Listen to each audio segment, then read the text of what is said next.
আজকে তোমাদের সাথে শুরু করছি কোনির পঞ্চম পর্ব। রবীন্দ্র সরোবরে 1 মাইল সাঁতার প্রতিযোগিতা। 25 জন প্রতিযোগী, 22টি ছেলে ও 3টি মেয়ে। স্টার্টিং পয়েন্টে ভিড়। স্টার্টিং পয়েন্ট হচ্ছে শুরু করার যে নির্দিষ্ট স্থান থাকে সেটাকে স্টার্টিং পয়েন্ট বলা হয়। তো সেইখানটাতে কি বলা হচ্ছে যে ভিড়। প্রতিযোগীরা তেল মাখায় ব্যস্ত। উদ্যোক্তা ঢাকুরিয়া স্পোর্টস ক্লাবের অনুরোধে ক্ষিতীশ প্রতিযোগিতার রেফারি অব দ্য কোর্স। সাঁতারুদের সঙ্গে সঙ্গে যাবে নৌকায়। স্টার্টিং পয়েন্ট থেকে একটু এগিয়ে সে আর ভেলো নৌকায় বসে। তাহলে আমরা এখানটা কি বুঝতে পারলাম? রবীন্দ্র সরোবরে 1 মাইল সাঁতার প্রতিযোগিতার আয়োজন করা হয়েছে। তাতে 25 জন প্রতিযোগী অংশগ্রহণ করেছে, 22টি ছেলে ও 3টি মেয়ে। পয়েন্ট যেটা শুরু করার যে নির্দিষ্ট স্থান সেখানে কিন্তু বেশ ভিড়।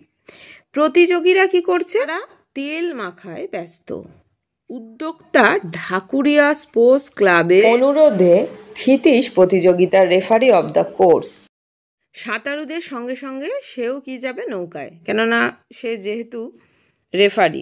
স্টার্টিং পয়েন্ট থেকে একটু এগিয়ে, তাহলে স্টার্টিং পয়েন্ট থেকে একটু এগিয়ে সে আর ভেলো নৌকায় বসে। ভেলোর কথা আমরা প্রথমেই পড়েছি, আলোচনা করেছি।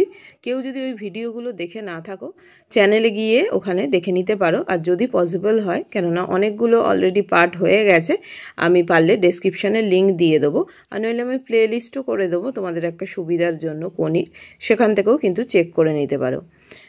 তারপরে দেখো, খিদ্দা কে জিতবে বলো তো? সুবীরই মনে হচ্ছে। তাহলে ক্ষিতীশকে আমরা জানি, ভেলো কিন্তু ক্ষিতীশকে খিদ্দা বলে রাখে। তো সেই জিজ্ঞাসা করছে যে কে জিতবে বলো তো? সুবীরই মনে হচ্ছে। সুবীরের নামা অন্যায় হয়েছে। এসব কম্পিটিশনে নামীদের থাকা উচিত না। ও তো ন্যাশনাল জুনিয়র রেকর্ড হোল্ড করছে। এটা কিন্তু ক্ষিতীশ বলছে যে সুবীরের নামা, মানে সুবীরও সাঁতার প্রতিযোগিতায় অংশগ্রহণ করেছে এই যে কম্পিটিশনে। তো সেটাই বলছে যে সে তো ন্যাশনাল জুনিয়র রেকর্ড হোল্ড করেছে, তো সে কেন এটাতে নামলো সেটাই বলছে। তো দেখো, যা বলেছো, তবে বেশিরভাগই আনকোরা দেখছি। তো এটা কে বলছে? এটা ভেলো বলছে ক্ষিতীশকে যে যা বলেছো তবে বেশিরভাগই আনকোরা। আনকোরা মানে যারা একদম নতুন, তাদের কথা বলা হচ্ছে। ভেলো শাড়ি দিয়ে দাঁড়ানো সাঁতারুদের পর্যবেক্ষণ করতে করতে বলল, এই লাল কস্টিউম পরা মেয়েটা কে বলো তো? কখনো তো দেখিনি। এত দূর থেকে ক্ষিতীশ পুরো লেন্সের মধ্য দিয়ে সাদা টুপি মাথায় লাল রঙে মোড়ানো তুষার ধবল একটি দেহমাত্র দেখতে পেল। কে তা আমি জানবো কি করে? না, এমনিই বলছি। বালিগঞ্জ ক্লাবের ট্রেনার প্রণবেন্দু বিশ্বাসকে দেখলুম কি না, মেয়েটার সঙ্গে খুব বড়লোক মনে হলো। ওই যে সবুজ মোটরটা, ওটায় করে এসে নামলো, সঙ্গে বাবা মাও যেন রয়েছে। তুই বড্ড বেশি দেখিস। না দেখে উপায় আছে? মোমের পুতুলের মতো চেহারা। ওর পাশেই দেখো পোড়া মাটির কেলে পিল সুজের মতো একটা, কি অদ্ভুত দেখাচ্ছে দেখো। ক্ষিতীশ দেখার চেষ্টা করলো। সেকেন্ড কয়েন তাকিয়ে থেকে তার মুখ থেকে বেরিয়ে এলো একটা শব্দ, কোনি। ঠিক তখনই স্টার্টারের বন্দুক গর্জে উঠল। একটুখানি বলি, এই যে তুষার ধবল, এখানটা আমি পড়লাম, এই যে তুষার ধবল বললাম, তুষার মানে আমরা জানি তুষার মানে কি? তুষার মানে হচ্ছে বরফ। তাহলে বরফের মতো সাদা, মানে একদম প্রচণ্ড ফর্সা, সেই অর্থে কিন্তু এখানে তুষার ধবল যেটা বলছে সেইটা কিন্তু ব্যবহার করা হয়েছে। আর এই যে পোড়া মাটির কালো পিল সুচ, পোড়া মাটির তৈরি হার যে দণ্ড হয় সেটাকে বলা হচ্ছে পোড়া মাটির কালো পিল সুচ। স্টার্টারের বন্দুক গর্জে উঠল। মানে স্টার্টারের বন্দুক মানে কি? ওই যে সূচনা যখন হয়, যে স্টার্ট হচ্ছে প্রতিযোগিতাটা, যে শুরু হচ্ছে, তখন যে একটা সূচনাকারী হিসেব বোঝাতে যে স্টার্টারের বন্দুক গর্জে উঠলো সেটাই বলছে, মানে গর্জন করে উঠলো সেটাই বলছে। সাঁতারুরা এগিয়ে যাওয়ার পর ক্ষিতীশদের নৌকাটা পিছু নিল। তাহলে সাঁতারুরা যখন এগিয়ে গেল, আমরা প্রথমেই দেখেছি যে ক্ষিতীশ যেহেতু রেফারি, ক্ষিতীশও যাবে নৌকায় করে, তো তার সাথে ভেলেও ছিল। তো ক্ষিতীশদের নৌকাটা পিছু নিল। সুবীর এবং আরও গুটি 10 ছেলে এক ঝাঁকে এগিয়ে গেছে। তো সুবীর আর তার সাথে আরও গুটি 10 ছেলে মানে এগিয়ে গেছে। তারপরে আর এক ঝাঁক। সব শেষে 3টি মেয়ে ও 2টি বাচ্চা ছেলে। 500 মিটার পর্যন্ত এরা 5 জন প্রায় একই সঙ্গে ছিল। তারপর লাল কস্টিউম ধীরে ধীরে এগিয়ে যেতে শুরু করলো। খিদ্দা, স্ট্রোক দেখেছো? শরীরটাকে কেমন ভাসিয়ে রেখেছে। ক্ষিতীশ কিছুক্ষণ লক্ষ্য করে বলল, মাথাটা ঠিকমতো নাড়ানো হচ্ছে না। সেন্ট্রাল পজিশনে না থাকলে শরীরের ব্যালেন্স নষ্ট হয়, স্পিডও কমিয়ে দেয়। শরীরটা রোল করছে বড্ড বেশি, কোনোই আরও উঠবে। দেখো, ক্ষিতীশ কিন্তু যথেষ্ট একটা বিচক্ষণ ট্রেনার ছিল, তো সেই জন্য যারা পার্টিসিপেট করেছে তাদের দোষ ত্রুটিগুলো তার যে চোখে পড়বে সেটা স্বাভাবিক। সমস্যাটা হচ্ছে তাদের যে খুঁতটা, সেটা কিন্তু সে বুঝতে পারছে, কেননা সে বিচক্ষণ, আবার প্লাস সে কিন্তু এই যে সাঁতার একটু সে যথেষ্ট ভালোবাসে, যার জন্য আমরা দেখেছি সে কিন্তু সংসারের থেকে এই ক্লাবের, জুপিটার ক্লাবের সাথে কিন্তু প্রথমে দেখেছি, এখন সে আর জুপিটার ক্লাবে নেই, সেখানে কিন্তু একদম ওতপ্রোতভাবে জড়িয়েছিল, সব সময় সেখানে সময় দিত। এই সাঁতারের সাথে কিন্তু একটা আত্মার সম্পর্ক। তো যাই হোক, এই অমনি তোমার শুরু হয়ে গেল খুঁত ধরা। ভেলো বলছে, কেননা ভেলো ক্ষিতীশকে যথেষ্ট ভালোবাসে। ভেলো চায় না যে আবার কোনো ক্ষিতীশ নতুন করে কোনো সমস্যায় পড়ে, তো সেই জন্য সে চাইছে না যে অকারণ কোনো মন্তব্য ক্ষিতীশ করে, তো সেই জন্য বলছে। এবার ক্ষিতীশ কি বলছে, খুঁত না ধরলে দোষ সারবে কি করে? তো সে বলছে যে খুঁতটা যদি না ধরে তাহলে সেটা সারবে কি করে, সেটা সে ঠিক করবে কি করবে। এবার দেখো ভেলো কি বলছে, ও কি তোমার ছাত্র?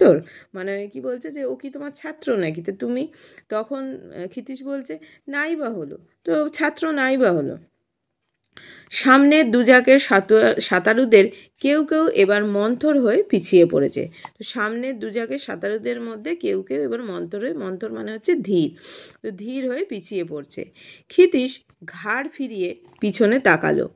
বাচ্চা ছেলে দুটির সঙ্গে কোনি আসছে বৈঠার মতো হাত চালিয়ে। এগুলো কিন্তু বৈঠা কি, এগুলো সব আমি আগে পেয়েছো তোমরা এই শব্দগুলো, আমি কিন্তু সমস্তটা আলোচনা করে দিয়েছি। আবারও বলছি, কেউ যদি দেখে না থাকো চ্যানেলে গিয়ে দেখে নিতে পারো। দুধারে মাথা নাড়াতে নাড়াতে ওদের থেকে অন্তত 20 মিটারের সামনে আরেকটি মেয়ে সমান তালে একই গতিতে সাঁতরে চলেছে। লাল কস্টিউমের মেয়েটি তার থেকে আরও 30 মিটার সামনে এবং একটি ছেলের থেকে হাত 10 পিছনে।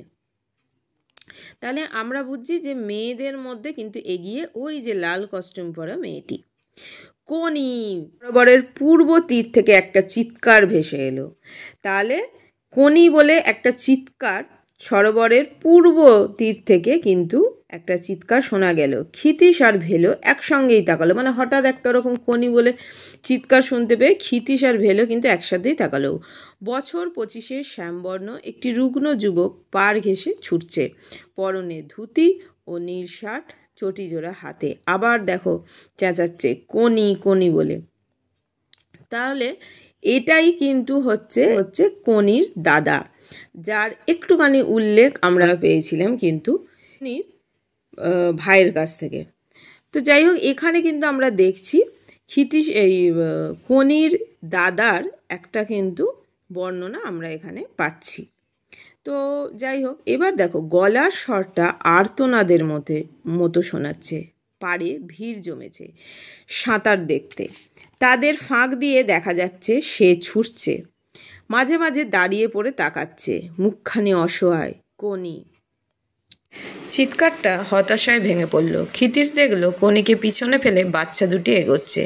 লাল কস্টিউম দুটি ছেলেকে পিছনে ফেলে দিয়েছে। কোনির দাদা কিন্তু কোনিকে নিয়ে অনেক স্বপ্ন দেখত।